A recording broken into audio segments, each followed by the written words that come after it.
Hello and welcome to the Avrum Rosensweig Show. Welcome to one of the internet's best podcasts, where we dive deep into the lives of the extraordinary and fascinating people who leave an indelible mark on our world. Join us as we explore their captivating stories, remarkable achievements, and unique perspectives that shape history and inspire generations. Get ready to embark on a journey through the lives of inspiring people unlike any other.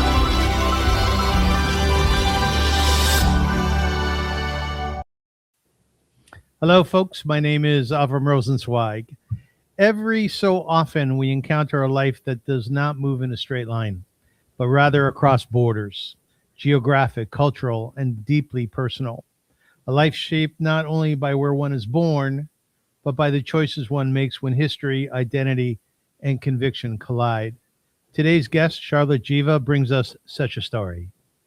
Born in Frankfurt in 1981, she began her path in the world of ideas, studying political science and Semitic studies, disciplines that ask not only how societies function, but how they understand themselves.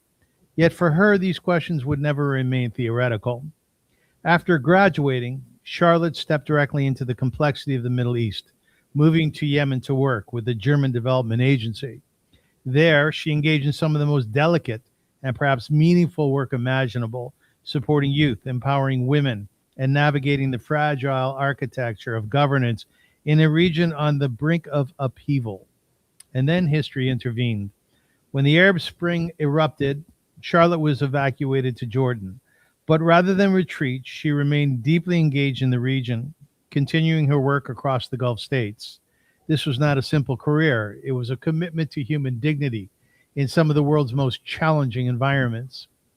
But in 2018, the path came to an abrupt and a very painful halt. Charlotte found herself pushed out, not for lack of competence or commitment, but because of something far more complex. She was perceived as too pro-Israel in an environment where anti-Semitism lingered beneath the surface. It was a moment of rupture, but also of clarity. What followed was not relocation, but a transformation. Charlotte moved to Israel, where she undertook the profound journey of converting to Judaism, building a family, and continuing her humanitarian work with Israel Aid, aligning her professional life with a deeply personal sense of belonging. Later, returning to Germany, she stepped into yet another complex role, managing a Reform synagogue in Munich, working at the intersection of community, identity, and often delicate internal dynamics of Jewish life in Europe. Today, Charlotte continues her work with Olam Aid, a German Jewish aid organization, where she brings together her experiences, her values, and her vision, connecting Jewish ethical tradition with global humanitarian efforts. Her story is not just about movement across countries. It is about morale, courage, identity, and the willingness to stand firm, even when the cost is high. This is a conversation about what it means to choose who you are and to live that choice fully. Please welcome our guest, Charlotte. How are you? Thank you so much. Thank you for the introduction. Thank you for having me on the show. I feel very honored. I love your show. I am deeply honored as well. I'm fascinated by your story, and I think it behooves us at the top of the show to say that how I found you in this world of 8 billion was through my niece, Dina, whom is she's a friend of yours, right? Yes, exactly. So Dina and I, we met in Jaffa. We lived together. And we had babies together at around the same time, which was also around the time of Corona. So it was a crazy time that brought us together, and we became good friends. Yeah. Yeah, I think she adores you. I also adore her. She's amazing. Yes. Your life, I find, is fascinating. Just reading out the introduction is very deeply compelling to me. And the reason I say that is I too have a background in humanitarian work, but I'm always interested when people don't stay in the same place in their lives. We in Canada are very sedentary. You know, most people born in Toronto stay in Toronto, right? But you decided that for some reason, perhaps it was wanderlust, perhaps it was a drive to just make this world a better place, that you weren't going to stay home, that you were going to travel around the world. Was that a feeling or a sense that you had early on? Was it in your family? Why did you decide to make the world your home? Right. So I think I had from very early on a sense that there is some kind of higher power or something else guiding me, and I just follow my intuition. And Yeah. if there is an opportunity that sounds interesting to me, then I just go with it, and it has worked out really well for me, and I've ended up in very interesting places. But I always found that things work out exactly the way they should somehow. So basically, what happened was I started to study. I was interested in studying Hebrew and Arabic, and then just I heard about Yemen. It sounded interesting, and it was a different time at the time, like where you could just travel to a country like Yemen, and I really liked it. So I stayed there, and I found friends there, and then I had a job. I did an internship first, and then they offered me a job, and I just accepted it, and I stayed, and I met very interesting people. Charlotte, I think it's appropriate to say that. Yes. I think it's appropriate to say that who we are is in part because of the DNA that we have flowing through us. My father was a rabbi, God bless his soul. So I have a very strong spiritual blend. May I ask you what your father and mother did or do?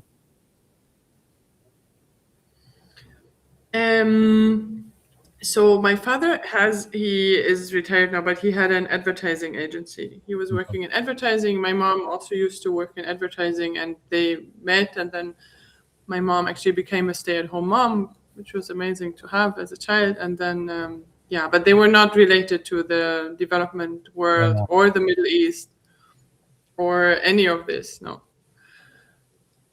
I think they encouraged me to do my own thing and go my own way. I think they trusted me from very early on. And also it was, when I told them I'm moving to Yemen, they didn't ask questions. They didn't say, why would you do that or something? And I remember my mom came and visited me, and she was very excited about it. So they always encouraged me, whatever I did. Yeah. Do you think that the German culture plays any role in how your life unfolded? Is there a sense of fluidity within Germany where people are moving around, where people are sort of sinking their teeth into the world and what's going on in it?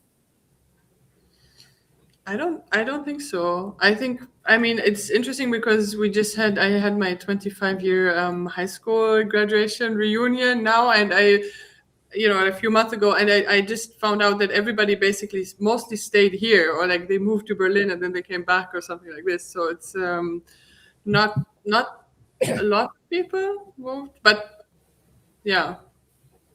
Definitely there is something about, like, you have a German passport, it's very easy to travel, so you can go anywhere, but I'm not that. I don't think it's a German thing. Okay. We're going to jump around here a little bit because there's so much to your life. There's so many chapters to what you've accomplished.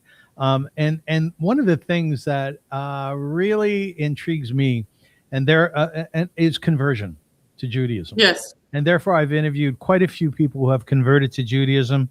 I teach at a conversion class, and I'm always fascinated by what it is that will take a person who's not Jewish and have them think, oh, this is a direction I want to go on. I want to be part of the most hated people in the world. What were the machinations that went through your mind in deciding to convert? So that's a big topic, and it wasn't. I was fascinated with Judaism from high school, basically. But you have to understand, in Germany, mostly what you learn about Judaism is related to the Holocaust. It's mostly about dead Jews. It's not so much about like active Jewish life. Yes. We had some Jewish kids in school, but it wasn't really yeah, it wasn't like a big thing, you know, you were not that confronted with it, but it was interesting for me, and it was interesting enough also then for me to choose to learn Hebrew when I had the chance in university, and I started taking a Hebrew class as just a side thing that you did. You have to understand also this was still the time when in Germany, or actually it's still like the universities are free, so you enroll in university and then you get like a student ticket for the public transport, and you have you can go to the swimming pool for cheaper and things like this. So you just continue to take classes whatever is interesting to you, and nobody really had a motivation to finish their studies. You just start by doing political science, and then I studied some linguistics. I took classes in Sanskrit. I took classes in Hebrew, and then Hebrew was really fascinating to me. So I ended up making it my major in the end. And I studied Hebrew, like classical Hebrew mostly, and Aramaic. So I was already studying a lot of Jewish texts as part of the studies. And then I majored in Semitic studies, which is like comparative study of Semitic languages and cultures. So I had this interest and this fascination, but I didn't think at that point yet that I wanted to convert to Judaism. I grew up in a atheist household. My parents are not religious, and we didn't have any religion at home. We celebrated Christmas like everybody has a Christmas tree, and you give presents, and that was it. So I didn't have a religion really when I was growing up. And I think in a way I always missed it. Because I'm a very spiritual person, and it was always something that I kind of was searching for or wanted, but I couldn't really connect to it and didn't really have it. And then it just came like later in my life. And so it was in the time when I was living in Jordan, I started to go to Israel more often. I had already visited Israel before several times. I really liked the country. I really connected to the people. I really had a feeling of feeling at home somehow. Yes. And then when I was living in Jordan, it was easy for me to travel to Israel because, I could go with my car. Like I had a car with like a diplomatic license plate, so I could drive across Allenby Bridge, and then it's like 100 kilometers, and you're in the beach of Tel Aviv. So I used to do this whenever I could, and I started to make more friends and just have more friends who invited me also for the holidays or who invited me for Shabbat, and it just kind of became like more natural for me, or I felt really at home. And then because of this, I started really to maybe understand Israel and the situation better, and to see also more the really widespread and, like you said, like really underlying anti-Semitism, or like Israel-related anti-Semitism that is part of the humanitarian and development world, especially in the region. And it was especially, like in the GIZ at the time, it was really widespread, and people would always criticize me. They would say like, but how can you go there? There was the BDS movement was really getting strong at the time. And then in the end, basically I commented something on Facebook in a private group, and then somebody else like made that public, and while it was completely normal for everyone at the GIZ in my office to post anti-Semitic cartoons and to, have express these like really silly things, and and then basically I got fired for this. And I remember the country director, she I asked for a meeting with her, and I was sitting in her office, and I was like, are you sure you want to go there? Because it's really hypocritical to fire me for saying something that is a bit more pro-Israel, while you have all the stuff. And it was even her boss, like the head of the Middle East department, had like a Facebook account that was dedicated only to like Israel bashing, basically. And she said, yeah, that's why not, really didn't think anything about it. It was yeah, even for her to occur, like, would I, is it hypocritical? Are there like two sides to this or something? And I felt really that I was experiencing anti-Semitism without being Jewish, you Yeah, know. you weren't even And I Jewish. thought That's great. that is not like, okay. This is, if I get this, and I'm not even Jewish, what is it like to be Jewish? You know, like what you Yes, experience. yes. Um, and then so I got fired. It was I didn't really know what to do. It was very unexpected, and I wanted to go back to Germany. I wanted to take time off to, like, I don't know, just take like a sabbatical and think about my life and reorganize myself. So I rented an apartment in Berlin through a friend somehow, but it wasn't ready yet. So I had like 2 months or something to bridge until I could move into this apartment in Berlin. And so I went to Tel Aviv. I rented a sublet for 2 months, and just somehow I had to sort through all these experiences. And then this is when I met my husband, like, who's now my husband, and back then wasn't. And then basically I just kind of moved to Israel. We just stayed there. Like, I went back to Germany for a short while. We had to bring the cats. I had 2 cats. I had to bring the cats from Amman to Tel Aviv, which was also an interesting story. But I'm sure it and is. then the issue with conversion came slowly when we decided to stay in Israel. And I have to say that my husband is from a very secular family, and his family doesn't have any really connection to organized religion. They're very, like, culturally Jewish, but not religious in a way. And we spoke about it. And at the time, my husband's grandmother was still alive, and for her, it was like, she told me it's not important for her that I convert, but she's worried that I will be discriminated, or I will have problems, or our children will have problems growing up in Israel and not being Jewish. And then I said, yeah, I understand that completely. I also feel like if I'm living here and I'm going to stay here, then I think this is just the proper thing to do. And it's like I thought it's like a more like an administrative thing that I need to do so that I will get this piece of paper, and then this is it. And I was not prepared for this really deeply spiritual journey that it is. Like, I thought it's just something that you go for a course and then you ask a question, do something, and this is it. So we started to do like an Orthodox conversion, which was, I mean, we were just really like at the very beginning.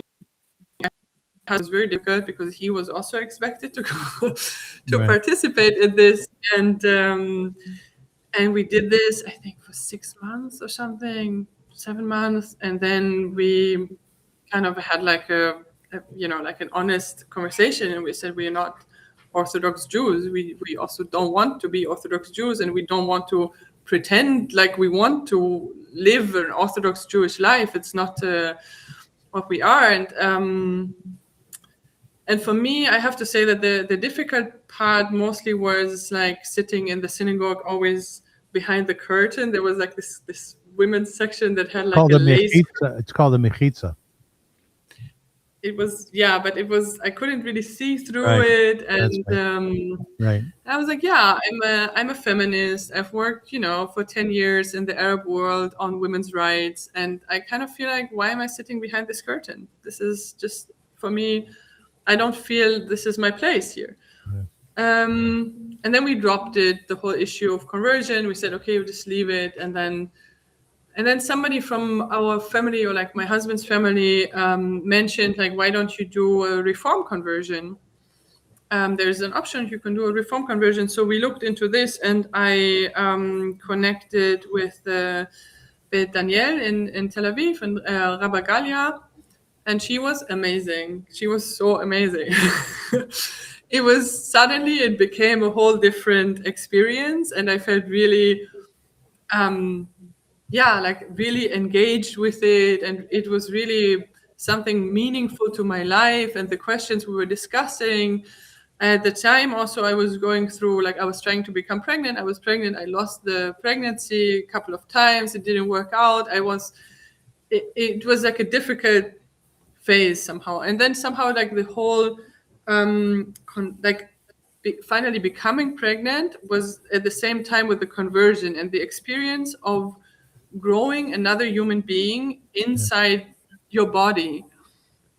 It's, to me, still the biggest miracle. It's for me also not, I don't understand how anyone can go out of this and not believe in God. Like, how do you grow another human being inside you, and it comes out, and it's like this whole personality, and so still, when I think about it now, it's, for me, it's completely crazy. Yeah, it's magnificent. And It's absolutely magnificent. Yes. yeah. And so this was all happening at the same time, and this was also the time when I met Dina and became friends with Dina, and so it was a very meaningful experience. I really enjoyed it, everything about it. And Charlotte, what's it like to be a Jew? for me, I really feel like I'm myself now. I really feel like this has become a natural way of who I am. And I think it's not always easy being German, or like growing up German and then suddenly you're Jewish, like it's, it's not suddenly, it was a process that took several years. And I was actually just talking with my husband about this, because it's like Yom HaShoah now. Yes. And I don't like, obviously it's not the same experience for me. Like, I don't feel the connection, because my grandparents on both sides of my family, they were all Nazis. They were actively participating in the Holocaust. And now it's like I've switched sides somehow. And it's very complex. In this like particular point, They must in be. many other points, I feel like it's just normal life. We have our small traditions, like our small Shabbat traditions. We have holiday traditions, and now that we're building, like celebrating with friends. And unfortunately, we were supposed to go to Israel now, but for Pesach, and it's not happening. But Charlotte, I want to pick up on a point that you just made, which I think most people will be wondering about. You're German by nationality. You're a Jew by conversion. Your grandparents on both sides were Nazis. yeah. Have you been on the psychiatrist's couch? It's very complex. No, maybe I should be. I think maybe I should be. Yeah. I have. I have. But, so yeah. Okay. First of all, it is like a very widespread phenomena of Germans to convert to Judaism. It is something that a lot of people want to do, because I think that it gives like a relief of the feeling of guilt that you have, or the underlying feeling of. So also, like when I was working at the synagogue, it's basically like every week somebody is calling or writing and inquiring and asking about how do I convert to Judaism, what can I do. And I don't know, I read this somewhere, is that there's basically more people in Germany converting to Judaism than in other countries. be interesting. So I'm not the only one. Maybe we should all be on a psychiatrist's couch, though. But yeah, I would argue that most people should. But within your family or within your community, amongst the people whom you know in Germany, is there any sense whatsoever that, listen, you're a friend of mine, and I know that your grandparents were Nazis as well? Here in the West, in Canada, my sisters will tell you this, my friends will tell you this, when we meet an old German, less now because they're dying off, our first thought is, where were you during the war? That's our first thought, right? Yes. Is this foremost in your thinking as a Jew in Germany? You mean when I meet like older Germans? Yes, I think this. Yeah, I also kind of thought this before, to be honest. It's just something that you wonder, like, what did you do? But I mean, as you say, like now mostly people who are like 80, like I don't meet that many people anymore who are. But I remember also like when I would meet people my grandparents' age.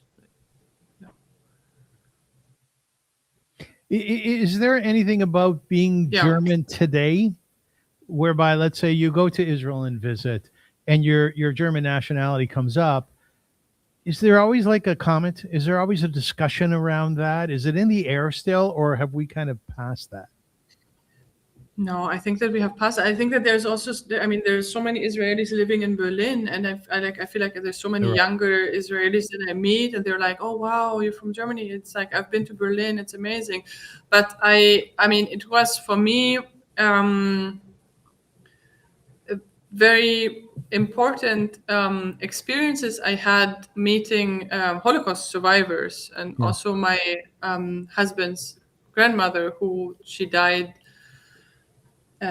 4 years ago, when I think maybe 4 years ago. So when our daughter was 1, so she still met her great granddaughter, and she was Hungarian, but she learned to speak German as a child. And even when she was like 92 years old, when I met her, she always enjoyed speaking in German with me. She loved speaking German, and I asked her like, why, why? Yeah. And she said, because it's a beautiful language, and she liked to read books in German, and she just did it, and I was very fascinated with this, that because after everything that happened, and after the Germans killed like her entire family, she didn't let this get in the way of liking the German language and liking German literature and poetry, and speaking German with me. That was for me very important, because also I was in Israel. I didn't know a lot of Germans, and I really enjoyed it. Yeah, it's kind of interesting. We had a discussion around our Shabbat table yesterday that people who come from Hungary still embrace much of Hungarian culture. Certainly the food, as an example. Poland, not so much. And I'm wondering about German Jews who were born in Germany, if in fact they do embrace the culture there still. What would your take be on that? Yes, I've met several Holocaust survivors who were really living in a small German bubble, and I had a friend. For a while, we lived in Eilat, and I was waiting to get a work permit, so I didn't have work, and I had a lot of time, and I became very good friends with an old woman, and she was almost 100. She was like 98 or something, and she lived like in her house. She had only German books. She liked to eat German food. She was watching German television all day long, and I was like sitting with her, eating cookies and watching German television and discussing like events that happened in Germany. And it was for me very, very touching and very moving to see that they still embrace the culture and the language. So you love your country? No, not so much. No. To be honest, it's a difficult country. Yeah. There are things that I like about Germany, but there are a lot of things I don't like, and I wouldn't say I love my country. Not proud to be a German. So what is it that's difficult about the country? Yeah, I think it's the whole story, like the whole history, and then how people are dealing with it or are not dealing with it. There's a very superficial culture of remembrance, which is like the Holocaust memorial days, and it's very ritualized, and then everybody says oh, never again, and there's a lot of it's very stiff, and then at the same time people I read this somewhere in an article that like something like, I don't know, 75% of Germans today think that their grandparents or great-grandparents were in the resistance or hiding Jews, which statistically is absolutely impossible, because it was like, I don't know, less than 1%, and that it's actually very easy to get. There's like military archives, and you can request the files of your ancestors. You can see exactly what they did, where they, I mean, not everything they did, but where they were stationed, where they fought in the Yes. war, what they did. And people don't do this. They don't want to do this because they don't really want to know this. So there is this really like a discrepancy. And by the way, I did it. I did it, and it really triggered something in my family. Like, because then my parents had to also confront these things and deal with these things that they didn't. It's like a cognitive dissonance, right? Yeah. Very much. Can I ask you, today in Germany, which is where you're living now, right? Yes. We live in Frankfurt now, What yeah. is it like to be a Jew today there? So I think for us, because we're not very visibly Jewish, I mean, we don't look like Orthodox Jews. We pass as normal people, basically. So we don't, it's when I'm walking in the street, I'm going to the supermarket or something, there's no, I don't feel any different.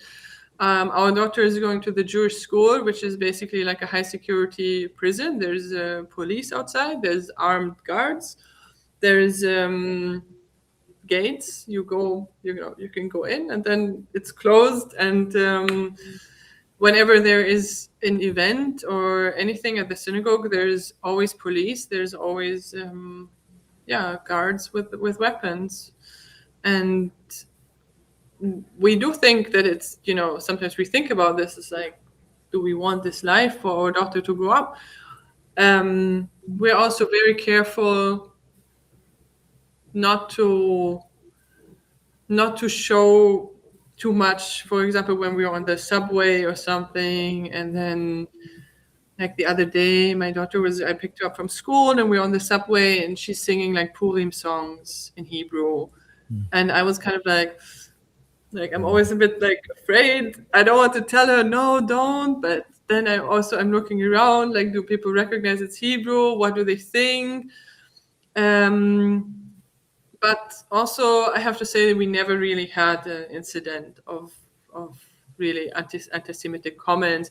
We get sometimes like these like, oh, but what Israel is doing in Gaza really it's like so horrible. And then usually depends if it's like a random person in the supermarket or something like this. Like I don't engage with it. I don't really want to have this conversation. It's interesting. I was just online and I saw a pair of basketball shoes with a Magen David on it, Star of David. And I thought, oh, that would be a nice gift for my son. And then, Charlotte, I took a double take and I thought, maybe I don't want him walking around with running shoes that have a Magen David on it, like your little one on the subway singing Purim songs. But let me ask you a question, because you have an extremely unique perspective on the world, on the Jewish people, on the non-Jewish world. Succinctly put, why do you think that Jews are hated so much?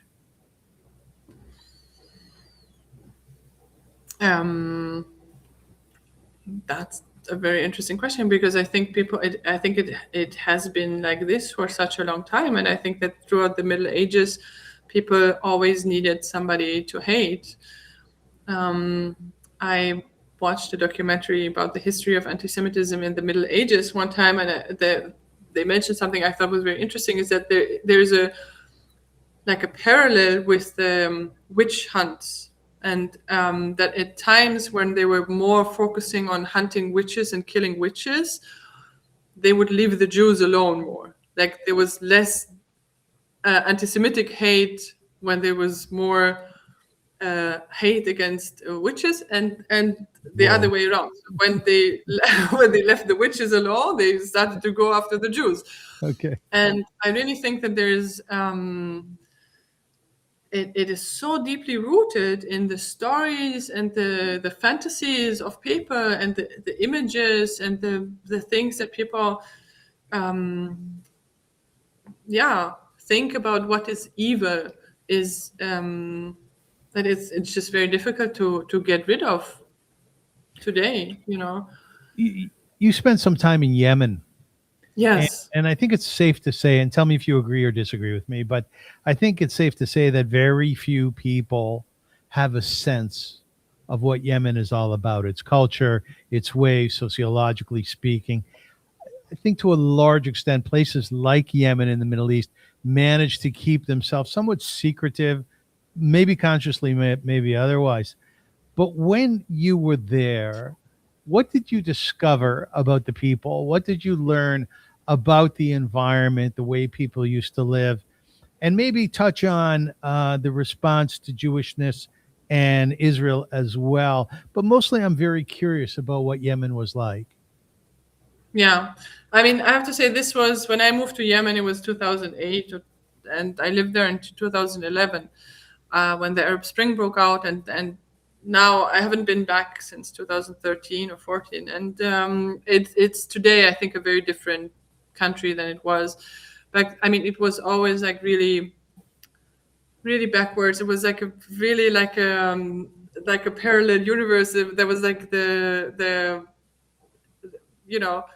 like the Middle Ages, but like somehow preserved a bit, like the 1001, the Arabian Nights, and it was very very primitive, and the people were very primitive, but also in a very good way. Like they were very friendly, they were very open to guests, and it happened to me so many times that like taxi drivers refused to take money because they said, "But you're a guest in my country, I cannot take money from you," or the restaurants would give you the food for free because they didn't want to charge you, and they were very friendly. But I mean, obviously they already had an anti-Semitism problem back then. There were no more Jews. There were like a handful of Jews left in Sana'a when I was living there, and even them they hated. And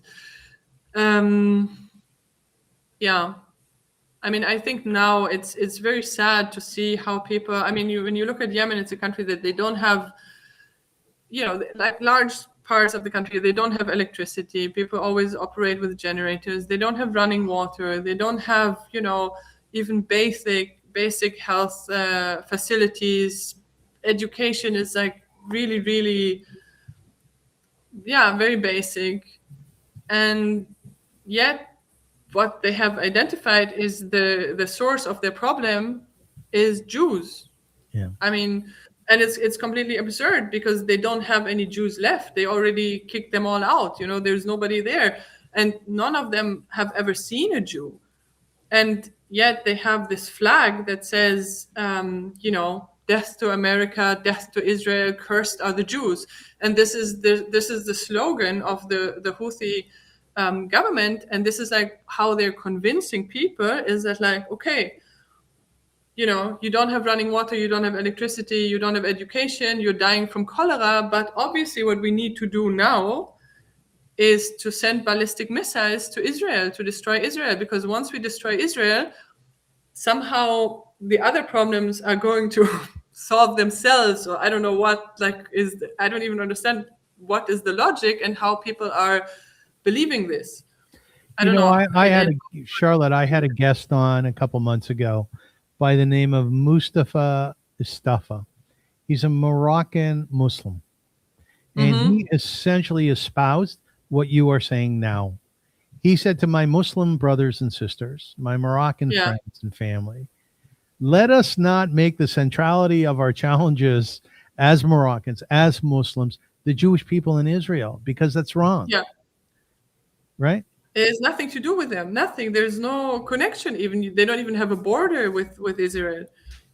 But I think that it is really used by the government. I mean, we have to understand also that it's like a dictatorship. It's so it's very controlled what people are allowed to be angry about and what they're not allowed to be angry about. And what they're not allowed to be angry about is their own government, and what they are and they should be angry are being told by their government what they should be angry about is Israel. And then this is like the outlet for them to I don't know, let it all out. And I remember when I was living in Jordan, it's like, of course, they're not allowed to criticize the king. They're not allowed to ask any questions. Why is the king living in a palace and has all the money and we don't? But somehow they organize these anti-Israel rallies, and then they all burn an Israeli flag and stomp on it or whatever, and then they can go home and they feel like, okay, well, no, and let it all Now out. things are And then, okay. yeah, we're okay. Everything is good. Yeah.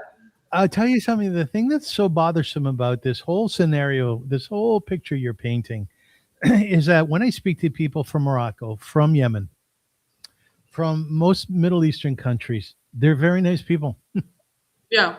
They're very hospitable people, right? Yeah. Yet they've been ensconced in this Jew hatred and death to Israel and death to America for so long. One can only imagine, how could I possibly, separate myself from all of this narrative within my country? But it's really too bad. If you take a look at Yeah. Iran today, the Persian people are lovely people. They really are. Yeah. But the regime is cruel and crazy, really. So it's chaval, like they say in Hebrew. It's really, really tragic. Yeah. Can you tell me about Jordan? What was Jordan like as a country to live in? I didn't like Jordan particularly, and yet I lived there for 7 years. It was, I mean, I don't know. Compared to Yemen, it's a bit boring because it's, on the one hand, it's like more Western and more expensive and organized. Yeah. They also have, they have a lot of internal problems.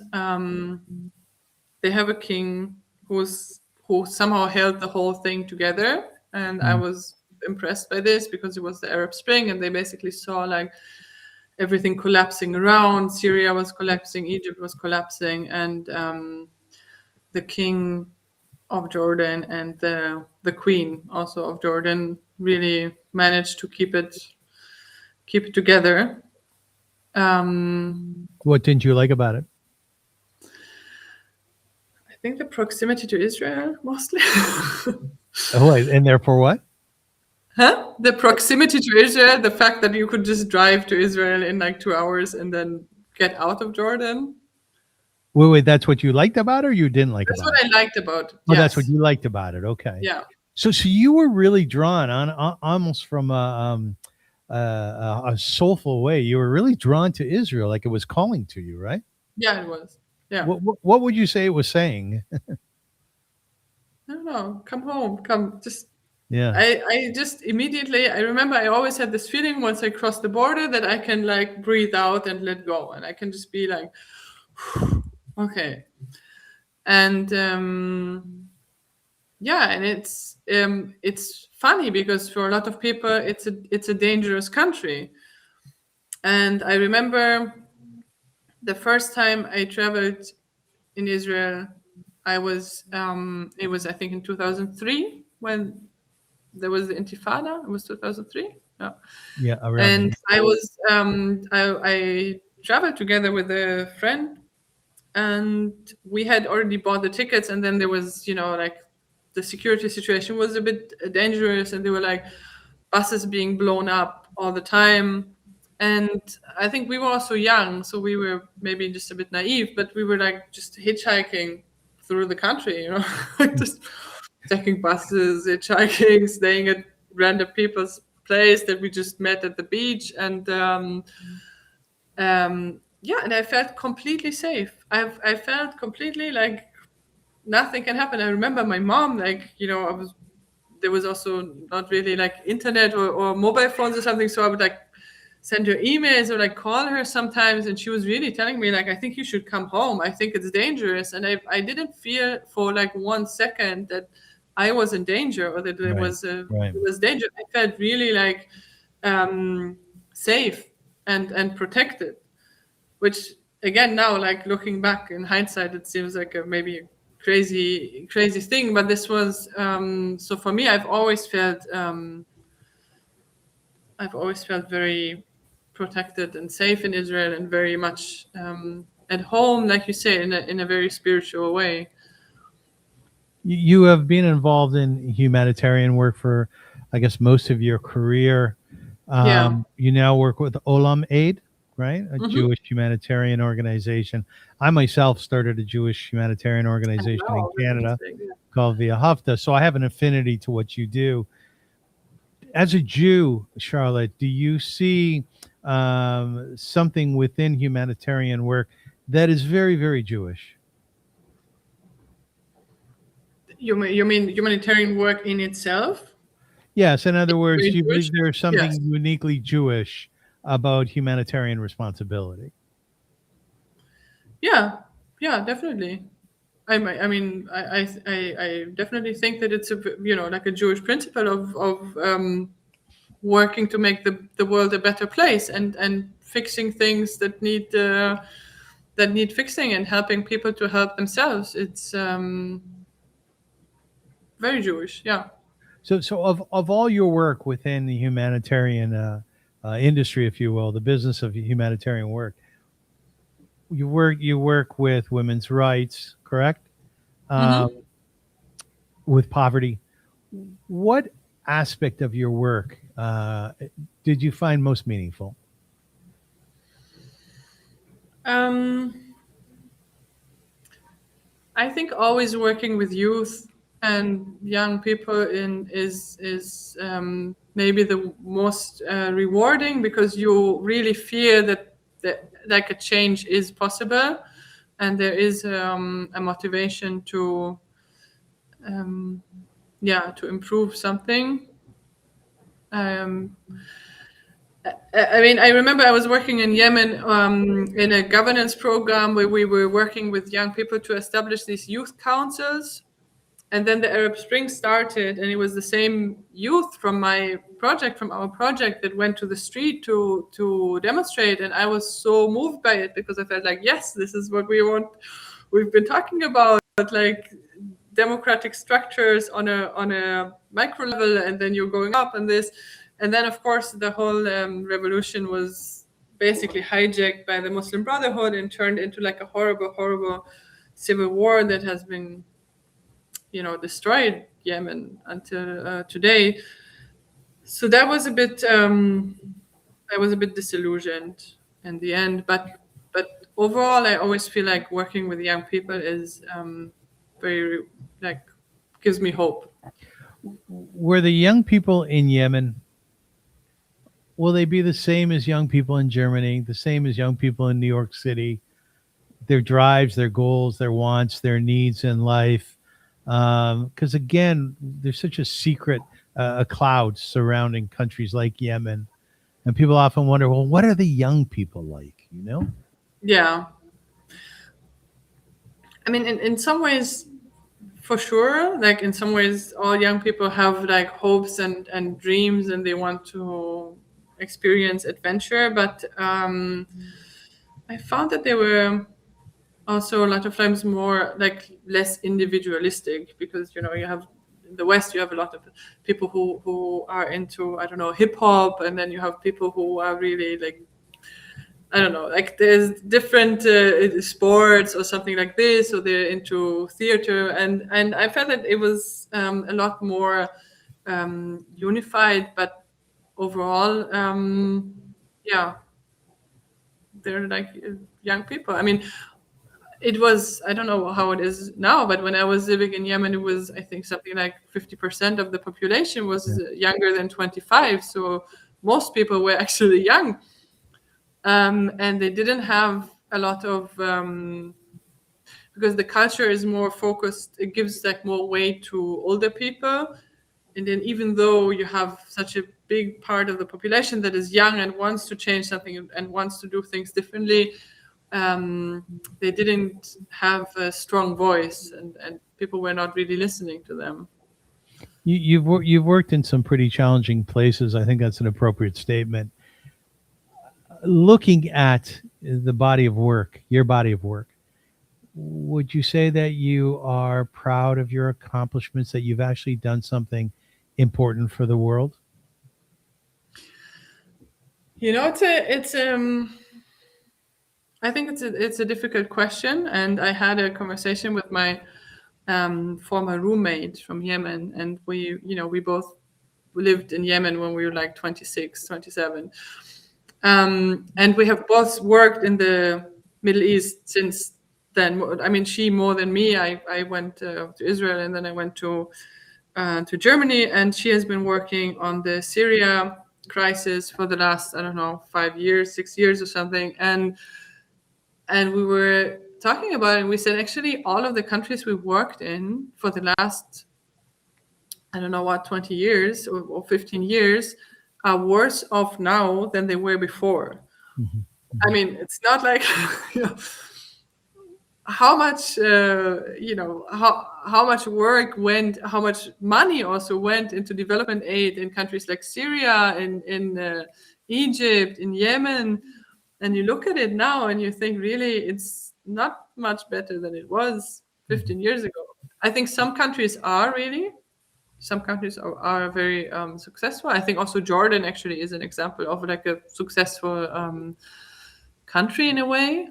But then I question sometimes development aid in the big picture. Like, does it really work? And of course, you don't know what the countries, like a country like Yemen, would look like today if there hadn't been any development aid.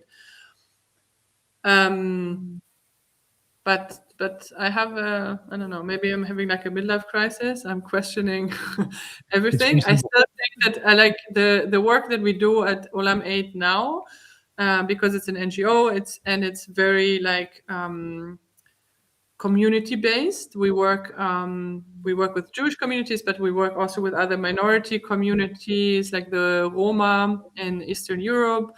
And I think that on a smaller level, I think it does a lot of good, and it does change things for individuals and in individual communities. The question is like the bigger picture and the political dimension of it, if it really helps. Yeah, with all of that, looking Yeah. at countries where you worked and seeing, as you said, they're worse off now than when we were there. Are there individuals that come to mind, be it a young person in Yemen or a woman in Jordan, where you can say, you know what, Charlotte, I've done something for Yeah, that person. Yeah. of course. No, of course. Like some of the women in Yemen are amazing today. They've really come far. And I'm Loai Ahmed, he's so he was a friend of mine. He was a close friend of mine. Actually, I was funny story. I was engaged to his brother, and he Mazel was tov. very young at the time. But I was like really close with the family, and then we broke up. But I stayed in touch with his mom and Loai and his brother, and he has really developed in a very inspiring way. I mean, he is now a very, I would say, famous influencer, and he's really outspoken about Israel and anti-Semitism. I think so. Yeah, I'm very proud of him. Kol hakavod Yeah. to you. Well done. Well done. I want to Yeah, thank conclude you. with a poem from AI about you. It's called Ode to Charlotte. Oh, wow. Ode to Charlotte. Welcome to the show where stories brightly glow, the Avrum Rosensweig Show where deep currents flow, where lives do not travel in lines that are straight, but bend through the trials that shape them with fate. For some, lives are written through courage and choice, through moments where history gives them a voice, where identity, struggle, and purpose collide, and truth becomes something one cannot divide. Today we are graced by a story so brave of Charlotte Geva, whose path did not cave. Born in Frankfurt, a thinker at heart, with questions of meaning that set her apart.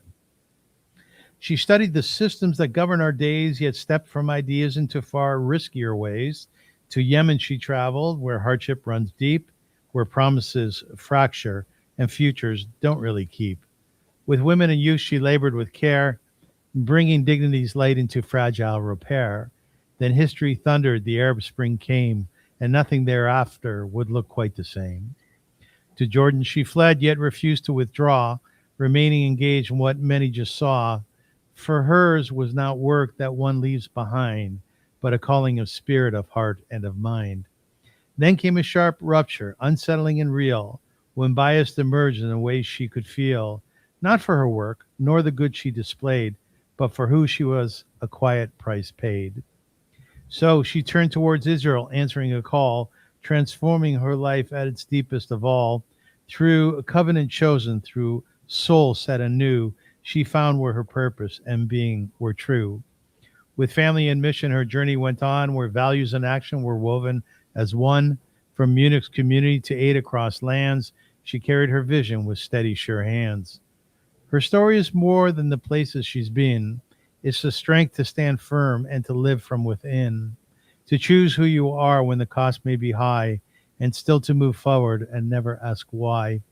So welcome a voice both courageous and clear, whose path speaks of purpose, conviction sincere, a life shaped by truth that no force could enslave. People, please welcome our guest, Charlotte Geva, so brave. There you go. Oh, thank you so much. Yeah, you're That's welcome. very beautiful. It's Well, yeah. it's But AI, but you know something? It Yeah. really cuts to the core of you and my other guests. And I have to tell you something, if I were to take away something from this interview, I don't know if you feel this way about yourself, but it seems like the work that you've done is so brave and courageous. You know, you got out of your box, which a lot of people do not do geographically or otherwise.